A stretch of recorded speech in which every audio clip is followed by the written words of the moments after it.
Mamdani says universal child care. People actually agrees with that in principle, but says, we don't really have the money for this. I don't know if that's going to work. So she said she wants to phase it in, but it'll cost $15 billion statewide.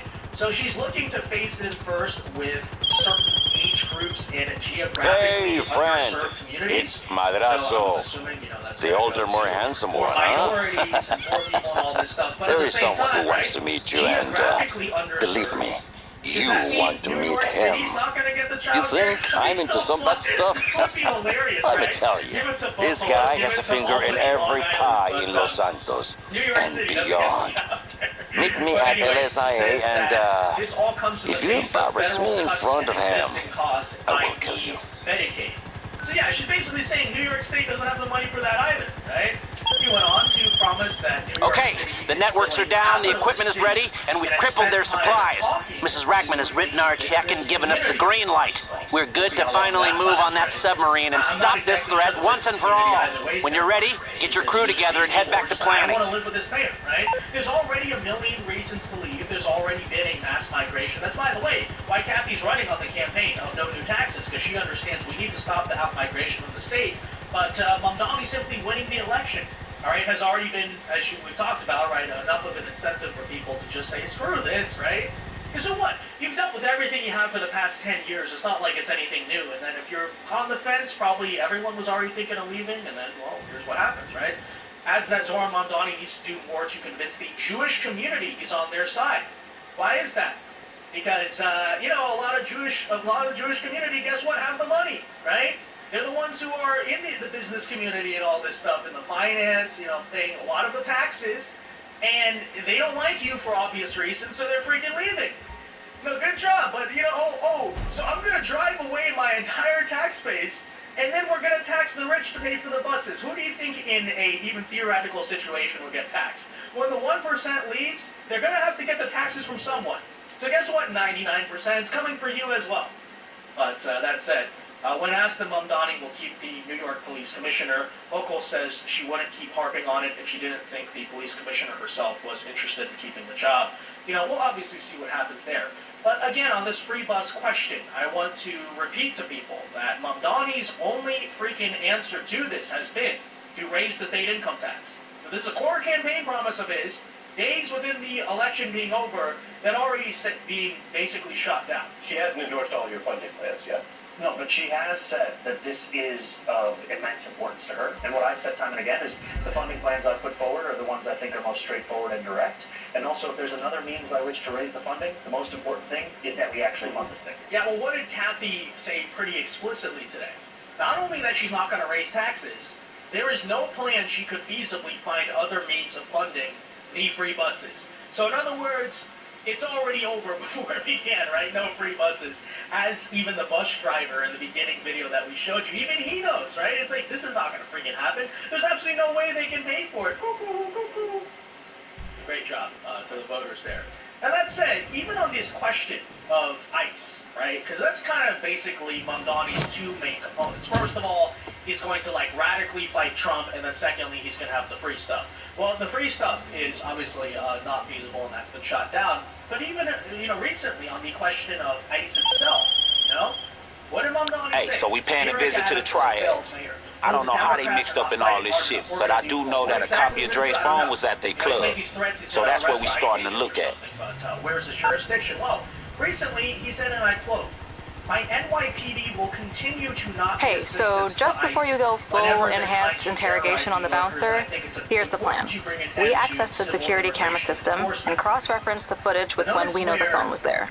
Shit sounds good to me, but can't we just hack the feed? No deal. The system is some thrift store level shit. It's not even online. You'll need to get the physical tape from their office. That raid would occur shit, that's easy. Now, apparently she Right, did partner? give the Adams administration a heads up. If you were in his shoes, how would you have reacted to this? Would you have said, yes, NYPD officers do not interfere with ICE, but how would you have acted as mayor? What I will continue to do is be someone who will stand up for New Yorkers when Donald Trump is seeking to fulfill his promise to create the single largest deportation force in American history. And my NYPD will continue to not be of assistance to ICE whenever they are trying to terrorize New Yorkers across the 5 boroughs. Should she act in the right way? I think that it's important to continue a separation between NYPD and ICE, and I think it's important to bring an end to a chapter which Eric Adams said on national TV where he opened the door to civil immigration enforcement. Okay, wait, hold on a minute. Despite all the revolutionary, pro-illegal alien rhetoric that he spewed on the campaign trail, notice what he's saying. I will continue to let the NYPD not cooperate with ICE. Why is he bringing all that up, and what did he say about Eric Adams? It's worth noting that New York City is already a sanctuary city. In other words, they're already a place where the NYPD are legally not allowed to cooperate with the immigration agents. Now, that said, it is true that Mayor Eric Adams, because he basically got red-pilled in a sense on the issue of immigration once Biden sent a bunch of migrants to his city, did say verbally he wanted to repeal the sanctuary city law. That's true. But the city council didn't bite on it. Which means, in other words, really, the actual law of New York City and the actual practices did not change. So in other words, after running as the big revolutionary, what is he saying now on ICE? He's just going to continue the status quo. Great job! Yeah, great job! We're voting for change! Eric Adams is surrendering to Trump! Blah, blah, blah! Votes for the guy who just says, I'm going to keep the same policy in place. I mean, the grandstanding there was truly off the charts, but that's pretty hilarious to witness. And again, going back to this question of the cooperation with Kathy Hochul and all that, it is worth noting that we did just get an exclusive this week from the New York Post, shortly after the election, saying that New York State Dems, other ones, are basically trying to revolt against Kathy Hochul and open up to the Zohran Mamdani idea of raising taxes as primary threats obviously loom against many of them, because this is what the progressives at least are threatening to do. You know, so this is the civil war that I guess you're about to witness. So, it reports that Mamdani wants, as you know, higher taxes on millionaires and corporations to generate $9 billion to fulfill his ambitious campaign promises. But, as we talked about, it'll be up to Kathy Hochul and the state government whether these hikes ever become reality.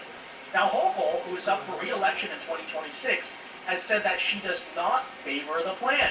But 2 influential state Democrats already appeared to consider the hikes on Wednesday, a day after Mamdani's win in the mayoral election. So the party civil war here is basically already underway. What the heck is this at? What is going on?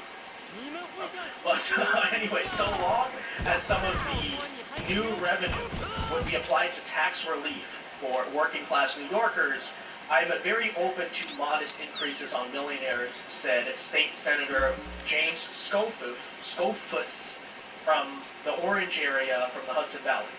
He did not comment specifically on the proposed tax increase on corporations, so you know, they're kind of skeptical. But again, what's going on here? They're all scared of Mamdani. They're scared of the progressive primary challenges that potentially could come. And even if Mamdani ultimately stands down when it comes to, say, primarying Schumer or primarying Jeffries or even Hochul, I would venture to guess a lot of these statewide politicians are still fair game. He doesn't even have to get his hands dirty, right? Just quietly push some challengers in that direction. And even against Hochul, you know? AOC could theoretically try to run for governor. I don't think that's what she's aiming for. I think she's probably trying to run against Schumer or run for president in 2028, but that's a possibility as well. So, you know, keep an eye on all this stuff. Let's see what happens. But nonetheless, Senator Liz Krueger, another coward, but this one's from Manhattan, who chairs the Finance Committee in the State House and endorsed Mamdani, said she's keeping an open mind. New York State and New York City are both facing challenges in the coming years. I'm always open to exploring the best options for 20 million New Yorkers. I mean, that does sound like a pretty non-answer, but you know, interesting to keep in mind. Hochul is already under pressure from the liberal wing of the party, as you know, Mamdani supporters, to move left on this issue. As you may remember, when she spoke at a pre-election rally for Mamdani at Forest Hill Stadium last month, his supporters chanted, "Tax the rich, tax the rich." Now, another one here, Assemblyman Jennifer Rajkumar from Queens, who represents a heavily South Asian and Indo-Caribbean district, was non-committal on the mayor's tax agenda, but Mamdani did carry her district with 53% of the vote. So, you know, this is all just something to watch. Who knows what's going to happen here? But You know, one person here is pointing out, Mamdani won my district, but only 53% of the vote, even though my district is overwhelmingly Democratic. He needs to unify New Yorkers who are clearly divided. Here's where it gets interesting. A former top aide to Democrat Socialist Squad member